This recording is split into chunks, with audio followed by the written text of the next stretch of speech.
Hello everybody, welcome to the Wonky Angle, where I talk about electronic music, both new and old. And today I'm finally talking about album number 5 from Fortet. There Is Love in You. Okay, finally time for the other big one. I think this was the album that first introduced me to Fortet in the first place. I don't remember what made me first look him up or where I first saw his name. It must have been in some list of like IDM recommendations somewhere on the internet. But I do remember pulling up the projects he had out at the time and seeing one of his album covers happening to really stand out from all the others. I heard it, I really liked it, I got the rest of his projects and became a much longer term fan. And, you know, Rounds obviously became much more of a regular staple in my life than this one did, but this one's obviously still really stuck around.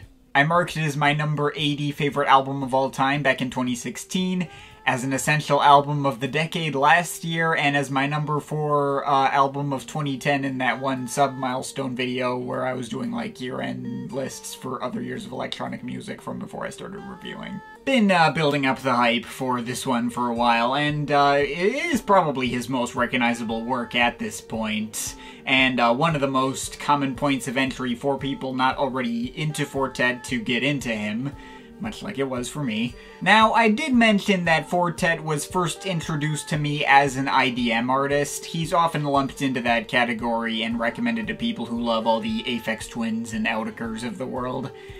Which is kinda weird for me to think about now, because I don't consider Fortet an IDM artist much at all anymore. His stuff before this album always felt more like jazz breaks and plunderphonic or electroacoustic work to me, and his stuff after this tends to fall more towards the micro house side of things. Whenever I think of the term IDM, my mind always goes more towards stuff that's like super detailed and complex sounding, where the attention to detail and or sound design is the main draw, or at least part of the main draw, and there tends to be a lot of glitchy workouts and odd experimentalism. But that doesn't always result in super showy, immediately impressive listening experiences. The IDM label also gets applied to a lot of really aesthetically low-key releases that choose to keep their complexity and glitchiness more of a background element for those willing to sit up and pay attention to it. There Is Love in You is a pretty solid embodiment of that. The only Fortet album that still feels like it merits the IDM label to me. This album is definitely very low-key and unpretentious on the surface level, maybe even fairly simplistic and repetitive as many of his other projects are, but this is the project of his that felt like it had the most well-textured sound design, and among the most obvious about its attention to detail. The ideas that it loops through are more odd and abstract and fragmented than pretty much all of his other projects.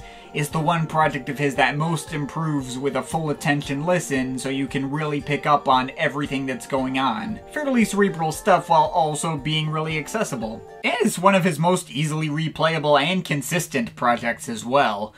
In direct contrast to everything ecstatic, where the best and worst tracks could be pinned down almost immediately, and the listening experience got diminishing returns with more repeat visits, every track on here is at pretty much the same quality level, save for the usual barely existing 11-second interlude Pablo's Heart. Picking one single favorite track on here might be more difficult an undertaking than any of his others. And also I listened to this thing like 6 times in the past day or two, and it hasn't lost any of its flavor yet. Another one of those projects that I can put on pretty much any time and it'll hit in basically the same way. It's already sort of being considered a modern classic in electronic music circles, and yeah, I can co-sign every bit of hype that it's gotten. So yeah, may as well get into individual tracks. Angel Echoes is such an iconic album opener right off the bat. Just the way it chops up that main vocal sample feels both intentionally fragmented, making its edit points super obvious, but still putting together a coherent melody that can easily stick in your head, and somehow still sort of feels like it could have been sung naturally. Ooh, ah, doo, yeah, doo, yeah. And that's before this track also gets layered with harp and music box melodies, and it just feels like so much breezy color and textures floating around you, and those 4 minutes zip by so quick you could almost blink and miss it. And even if that track does definitely feel like its own well fleshed out song, it may as well just be a quick album intro in comparison with the second track, Lovecry, an expansive 9-minute minimal house epic that itself feels no longer than 5 minutes whenever I put it on. There may not be much going on at any given point, but it definitely never gets boring or stale. Starting out with just some pads that sound like, I don't know, the fan from some really old desktop computer being filtered and slightly glitched up to hold one note. Some other mysterious chords and synth effects. A minute in, you got a proper beat being introduced, this nice and energetic drum break that creates this fantastically foot-tapping groove. Some vocal samples are introducing the title over and over at about the 4.5-minute mark, and I could have sworn they came in a lot earlier than that. Lovecry. Other similar sounding vocal samples and manipulations and synth bass lines come in later. He's making different hooks out of pitching and stuttering the clips he's already used. He's even got a whole outro of guitar sounds at the very end. It's just all so freaking good. The pacing is so pitch perfect that it can lean pretty much entirely on that, but it just so happens to also have some of the tightest grooves he's ever come up with. It might possibly be my favorite track here, at least it's the one that's hit with the most consistency in my listens leading up to this review. But if so, it still feels like it'd be squeaking by into that spot by a hair, and I don't think it's even necessarily representative of what makes this particular album so great. A track like Circling does this album's overall appeal more justice, with all its various layers of triplet melodies coming and going, minimal harp sounds, light synth plucks, and later some much denser arpeggio textures and wobbly bass lines. Then some airy voice samples and glockenspiels and much warmer sounding synth bass in the second half. It's just so constantly colorful and kaleidoscopic with the way all its various textures evolve and bloom into other things, the kind of stuff that lives up to the vivid imagery on the album cover. Absolutely beautiful stuff, and then you get the glitchy and fragmented sing immediately after that. Got all these choppy melodic snippets, hard cutting in and out, and creating some pretty catchy rhythms repeating throughout the whole track. Being joined by a few xylophones, some warmer pads, and some howling and breathy wordless female vocal lines. And you could be forgiven for not even noticing the electric piano breakdown in the middle. Like, the texture of these pianos sounds very percussive, almost like there's some kind of experimental synth textures added for flavor, like you might find on, like, a Mouse on Mars production or something. But even they have, a little bit of melody to them for good measure.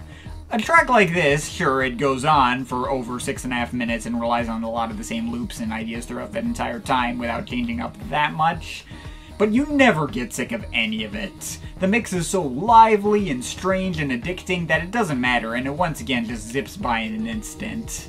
Now, some of the cuts in the back half of this thing haven't hit me quite as consistently as the stuff I've already talked about. You do have a few cuts here that have hit harder in some listens and bounced off me on others. But when these cuts do hit, they still hit some freaking transcendental levels. Take a track like This Unfolds, a much slower cut, which starts out with this kind of farting bass line and sluggish beat, maybe joined by some melancholy guitars. Not the most compelling of intros, but you do really gotta let it build up and evolve, or unfold as it were. These sounds really do start to grow on you, and then you get all these nice glittering synth licks and chiming bell melodies that form a much more memorable hook that'll stick in your head more easily than anything that came before on this track. And that's all before the halfway mark, when the track introduces this bouncy house beat, lets the track go into double time, also introduces these tambourine sounds which have this really crisp and loose sound to them so that you can hear every little, like, ring cymbal thing in there shaking around. Fortet once again making lots of use out of those extended lengths. Maybe I could kind of feel the near 8-minute length of this one on some listens, but I sure as hell never want to skip it or prevent it from playing out in its full entirety. Meanwhile, you do also get a track like Reversing, which is not nearly as sprawling or textured as its preceding track.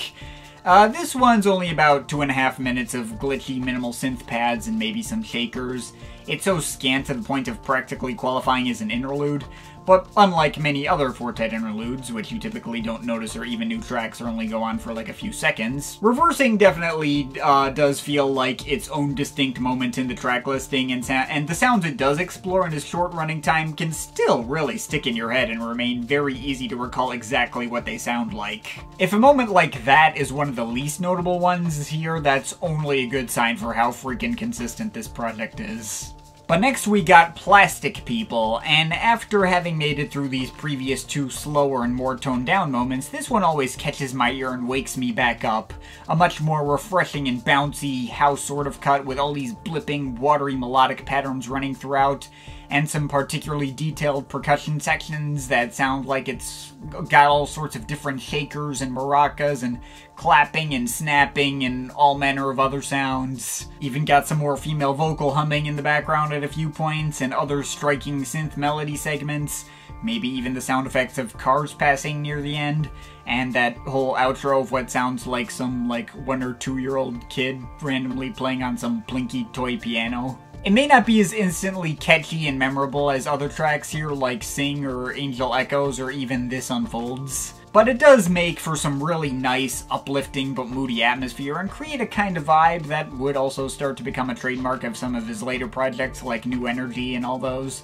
And it's just as fittingly mood-brightening and heavily detailed as anything else on here. Definitely can mark it as a highlight as well, that one's great.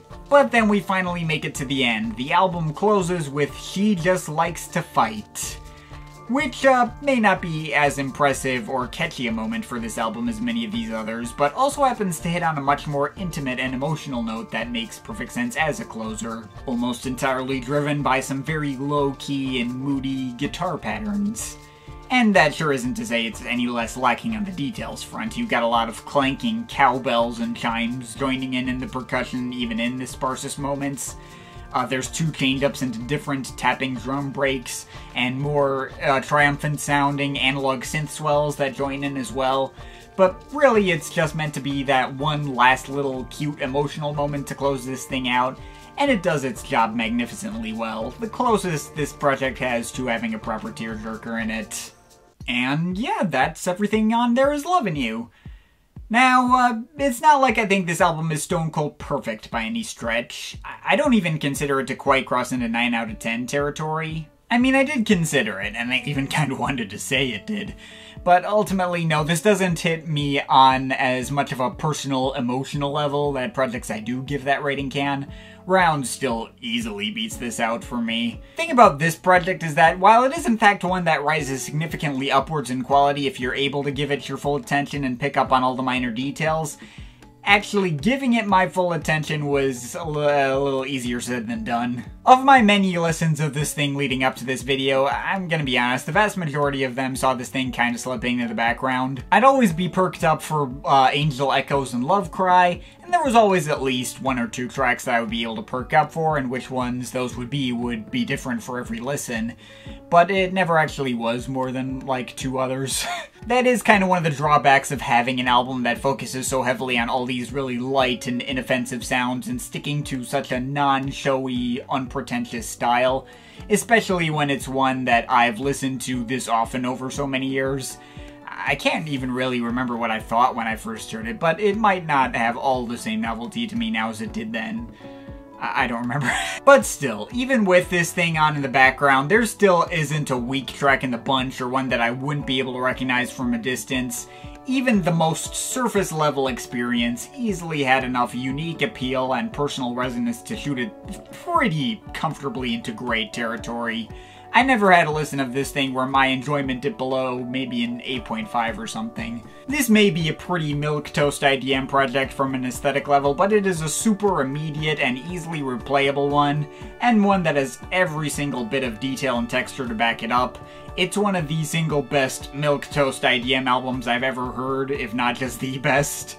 It's still a big personal favorite, both from Fortet and just in general, and there's still really nothing else quite like it out there to this day. And yeah, I'm overall feeling an 8.7 out of 10. But of course, this is just my opinion. You can feel free to disagree with it, but I'd like to hear your thoughts, so leave the comments in the comment thing down there. Shout out to my Patreon supporters, they're awesome people. You want to add yourself to that list or make me review something, link to my Patreon is in the description. But yeah, that's pretty much it. That's all for today. See you next time.